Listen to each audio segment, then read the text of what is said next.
दोस्तों, अभी सुबह के 7:30 बज चुके हैं और आज हम बाइबल पे थोड़ा सा विचार विमर्श करना चाहेंगे। तो ये बाइबल है, क्रिश्चियन बाइबल है। तो उसके ऊपर हमने अभी 1 या 2 वीडियो क्रिसमस के ऊपर बनाए थे। तो बाइबल के ऊपर थोड़ी सी अपनी बात रखनी थी। तो बाइबल में क्या है क्या नहीं है और किस हमें इसको सुनकर कैसा लगा, इसके ऊपर थोड़ा रिएक्शन देना चाहेंगे। तो देखिए हमारा ये वीडियो कैसा लगता है आपको। ये आपके सामने बाइबल का जो पोस्टर लगा हुआ है, BSI पवित्र बाइबल लिखी हुई है। इसको स्टार्ट करते हैं। इसका खाली पेज को निकालते हुए पवित्र बाइबल पुराना नियम, और ये थोड़ा इंग्लिश में लिखा हुआ है, इंग्लिश में नहीं पढ़ना। इसमें उत्पत्ति, निर्गमन, ले व्यवस्था, गिनती, व्यवस्था, विवरण, यशुआ, न्याय, रूत, शमूएल, राजाओं की कहानी, इतिहास, हेजबो, नेहम्या, एस्त्रेत, अयुबा, भजन संहिता और नीति वचन लिखा हुआ है। उसमें फिर इसका आगे का चैप्टर, पुस्तक का नाम लिखा हुआ है। ये इतनी सारी पुस्तक हैं, उनके बारे में ये नाम लिखे हुए हैं। उनके थोड़ा अलग ही टाइप के, मतलब इंग्लिश टाइप के नाम है। और इसमें लिखा हुआ है कि नया नियम, मतलब जो न्यू टेस्टामेंट है उसके बारे में लिखा हुआ है। सूची है मत्ती, मरकुस, लूका, यूहन्ना, प्रेरिता, कामना, कुरिस्तो, हाँ ये लिखा हुआ है। गिनती, इफिसिया, फिलिपियो, ये कुछ उनकी किताबों के नाम है, शायद छोटी छोटी किताबें उनके नाम है इस साइड में। और ये पुराना नियम, तो पुराने नियम में चलते हैं। ये उत्पत्ति लिखी हुई है, भूमिका है। और ये पुराना नियम कहाँ से हो रहा है?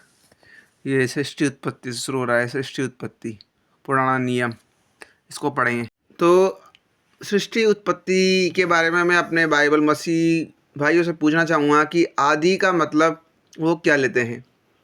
आदि होता क्या है? आदि का मतलब ईश्वर ने जो यहोवा है, तो उसने पहली बार सृष्टि की थी। इसमें लिखा हुआ है कि आदि में परमेश्वर ने आकाश और पृथ्वी की सृष्टि की। मतलब जब परमेश्वर जब सृष्टि कर रहा था, क्या उससे पहले आकाश का वजूद था या नहीं था? पृथ्वी पहली बार प्रकट हो रही है, तो ये तो मान सकते हैं कि उन्होंने पृथ्वी की उत्पत्ति की है, ना कि सृष्टि की उत्पत्ति की है। तो पहला सवाल तो ये है कि पृथ्वी की उत्पत्ति कर रहे हैं। और आकाश तो हमेशा ही स्थायी रहता है, उसमें क्या उत्पत्ति होगी? क्योंकि वो तो स्पेस है, उसमें क्या उत्पन्न करेंगे? करना है तो पृथ्वी को उत्पन्न कर सकते हैं। तो यहाँ पर सृष्टि उत्पत्ति की बात चल रही है, तो क्या उन्होंने पृथ्वी की उत्पत्ति के बारे में कहा है? क्या ये यूनिवर्स जो अंतरिक्ष है इसकी उत्पत्ति के बारे में कर रहे हैं? तो आकाश और पृथ्वी एक साथ तो हो नहीं सकते, क्योंकि टाइम और स्पेस एक साथ नहीं हो सकता। पहला सवाल तो ये है। पृथ्वी बेडौल और सुनसान पड़ी हुई थी, गहरे जल पर अंधियारा था।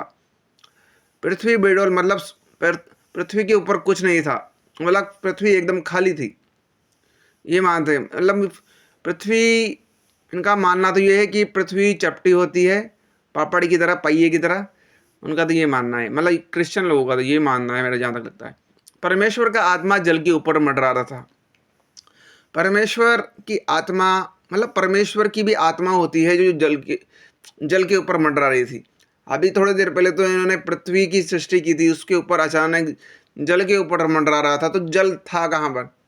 पृथ्वी के ऊपर, जब पृथ्वी सुनसान है तो जल आया कहाँ से वहाँ पर? तो जल था, तो फिर ये सुनसान पड़ी हुई धरती पर अचानक जल की उत्पत्ति कैसे? मतलब इसके बारे में थोड़ा बताया जाए। और इसमें आगे है, और परमेश्वर ने उजियारे को देखकर कहा कि अच्छा है। क्या उजियारे के भी कान होते हैं? क्या वो भी सुन सकता है? इस आर्ग्यूमेंट का जरूर जवाब दें। क्या ये भी परमेश्वर की आवाज़ सुन सकते हैं? क्योंकि ना ये इंसान है ना जीव है। अंधियारे को उजियारे से अलग कैसे किया जा सकता है? मतलब मेरा समझ में नहीं आया। जिस जगह प्रकाश होगा वहाँ अंधियारा कैसे हो सकता है? और अलग कर दिया। तो परमेश्वर के ऐसी कौन सी विद्या थी जिसने उन्होंने अंधियारे उजियारे को अलग कर दिया? इसके बारे में बताएं। और परमेश्वर ने उजियारे के दिन अंधियारे की रात कहा, और सांझ हुई, भोर हुई, फिर पहला दिन हो गया। तो सांझ हुई और भोर हुई, फिर दूसरा दिन, पहला दिन हो गया। तो इस प्रकार की सृष्टि का ज्ञान थोड़ा समझ के परे है, क्योंकि परमेश्वर ने उजियारे के दिन अंधियारे की रात कहा। मतलब जिस दिन, मतलब उसकी जो सृष्टि उत्पत्ति हुई तो उसको पहला दिन दिखा तो उसे उसने दिन का दिया, और रात उसी दिन दूसरी जब अंधेरा होने लगा तो उसे रात का दिया। तो इसके बारे में क्या कहना चाहेंगे? क्योंकि जब सूरज चंद्रमा ही नहीं बने हैं तो दिन रात का क्या मतलब, इसमें सूरज चंद्रमा की तो बात ही नहीं की गई है। सूर्य चंद्रमा जब अपनी परिधि पर होंगे तभी तो दिन रात होंगी। ये अलग सी लॉजिक वाली बात है, समझ में नहीं आ रही। दोस्तों, बाइबल का दूसरा चैप्टर देखा तो उसमें पता चला कि परमेश्वर साकार है और वो किसी एक जगह बैठता है और विश्राम करता है। जब सृष्टि की उत्पत्ति होती है तो 7वें दिन वो आराम करता है। मतलब वो भी परमेश्वर अपनी सृष्टि बनाते बनाते थक जाता है और वो आराम करता है। तो इस चैप्टर को देखिए। आकाश और पृथ्वी उनकी सारी सेना बनाना समाप्त हो गई है, और परमेश्वर ने अपने काम जिसे वो करता था वो 7वें दिन समाप्त किया, और उसने अपने किए हुए सारे काम को 7वें दिन विश्राम किया। तब परमेश्वर ने 7वें दिन आशीष दी और पवित्र ठहराया, क्योंकि उसने उसकी सृष्टि रचना में अपने सारे काम से विश्राम कर लिया है। मतलब परमेश्वर भी थकता है और वो भी आराम करता है। तो ऐसा बाइबल का ईश्वर है जो सृष्टि बनाने के बाद थक कर किसी सिंहासन पर बैठकर आराम करता है। तो इस चैप्टर में लिखा हुआ है, आप भी पढ़ लेना। बाइबल की सृष्टि उत्पत्ति के हम पहले चैप्टर में पढ़ रहे थे। तो बाइबल का जो जब मनुष्य को पहली बार बनाया तो जो यहोवा परमेश्वर साकार है, और जो यहोवे परमेश्वर की शक्ल है, मतलब उनका चेहरा है, जिस सेम टू सेम जो आदम की भी शक्ल सेम टू सेम है। तो मतलब आदम में और यहोवे में कोई अंतर नहीं है। वो देखिए इसमें बताया गया है। फिर परमेश्वर ने कहा कि हम मनुष्य को अपने ही स्वरूप के अनुसार अपनी समानता में बनाएंगे। तो इससे ये पता चलता है कि जो यहोवे है वो साकार है, और अपने ही शक्ल का जो दूसरा जो मनुष्य बनने वाला है वो भी उसका स्वरूप एकदम मनुष्य के समान है।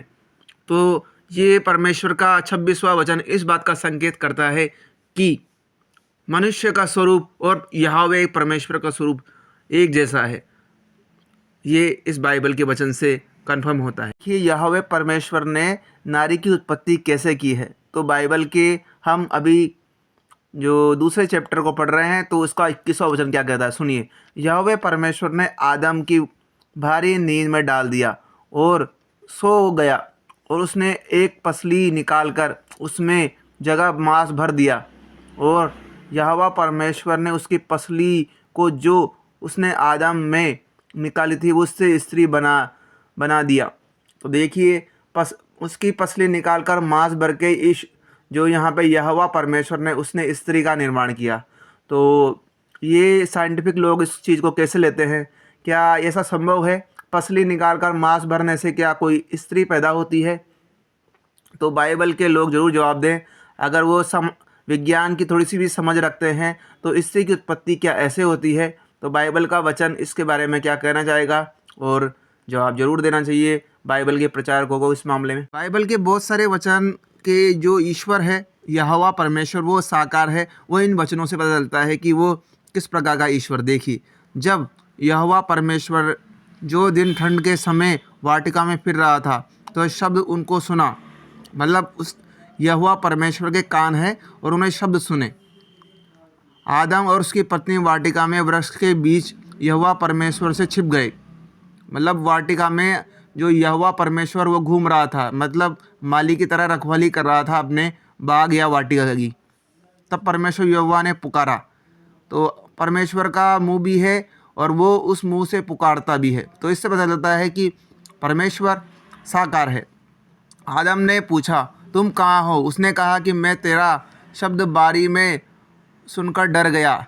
मतलब जो आदम है वो डर गया क्योंकि मैं नंगा था, इसीलिए मैं छिप गया। उसने कहा, जिसे तुझे बताया तू नंगा है, जिसे वृक्ष को फल खाने में मैंने तुझे मना किया था, क्योंकि तूने उसका फल खाया है।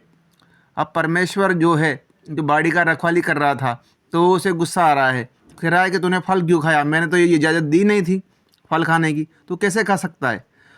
आदम ने कहा कि जिस स्त्री ने तूने मेरे संग रहने को दिया था, उस वृक्ष वृक्ष के फल ने मुझे दिया और मैंने उसे खा लिया। तब यहोवा परमेश्वर ने स्त्री से कहा, तूने ये क्या किया। तो भाई साहब, यहाँ परमेश्वर गुस्सा भी करते हैं। तो पूरा फिजिकल है, यहाँ का परमेश्वर गुस्सा भी करता है। तो ये पूरी तरीके से साकार परमेश्वर है। और स्त्री से कहा कि सर्प ने मुझे बहका दिया। तो जो सांप है वो बोलता भी है और बहका देता है स्त्री को, मतलब वहाँ की जो आदम की वाइफ है हव्वा, उसको बहका देता है। तब मैंने उसे खाया। तो देखिए भाई, यहाँ परमेश्वर गुस्सा भी होता है और उसके मारे बेचारा आदम भी डर जाता है, और सांप बोलता भी है और यह उसको भटका देता है हव्वा को कि खा ले खा ले। तो देखिए, ऐसी बातें हैं कि परमेश्वर साकार है और बाड़ी में रखवाली करता है। पूरी फिजिकल एक तरीके से बॉडीलेस परमेश्वर है बाइबल का, आप देख लीजिए। तो देखिए दोस्तों, आखिरी वचन सुनाने वाला हूँ मैं आपको बाइबल के छठे चैप्टर का। यहोवा परमेश्वर मनुष्य को बनाकर और जीव जंतु को बनाकर कितना दुखी हो जाता है। तो ये सारी फिजिकल एक्टिविटीज़ हैं जो एक मनुष्य के अंदर होती है। तो यहोवा परमेश्वर क्या करता, आगे सुनिए वचन। 5वां वचन है, यहोवा ने देखा कि मनुष्य के बुराई और पृथ्वी पर बढ़ रही है, उनके मन विचारों में जो कुछ उत्पन्न हुआ है वो निरंतर बुरा ही हो रहा है। तब यहोवा परमेश्वर ने मनुष्य को बनाने से पछताया और उसके मन की अति खेद हुआ। मतलब परमेश्वर भी दुखी होता है, खेद प्रकट करता है कि मैंने मनुष्य को बनाकर बहुत बड़ी गलती कर दी। तो कितना पछता रहा है यहोवा परमेश्वर, क्योंकि उससे ना सृष्टि संभल रही है, ना मनुष्य, ना जीव जंतु। तब यहोवा ने कहा, मैं पृथ्वी और जिसकी जिसकी मैंने सृष्टि की है वह पृथ्वी के ऊपर मिटा दूंगा। मतलब जो यहोवा परमेश्वर की सृष्टि उत्पत्ति करने वाला कह रहा है कि मैं पृथ्वी से ऊपर मिटा दूंगा। सृष्टि खत्म करने की बात कर रहा है, क्योंकि मनुष्य और पशु, रहने वाले जंतु, क्यों आकाश और पक्षी, सबको मिटा दूंगा। तो कितना गुस्सा आ रहा है परमेश्वर को। तो वो अपनी पृथ्वी बनाकर ही बहुत ज़्यादा दुखी है, अपसेट है, बहुत ज़्यादा दुखी हो चुका है परमेश्वर, क्योंकि उसने उसे बनाने को पछताता है।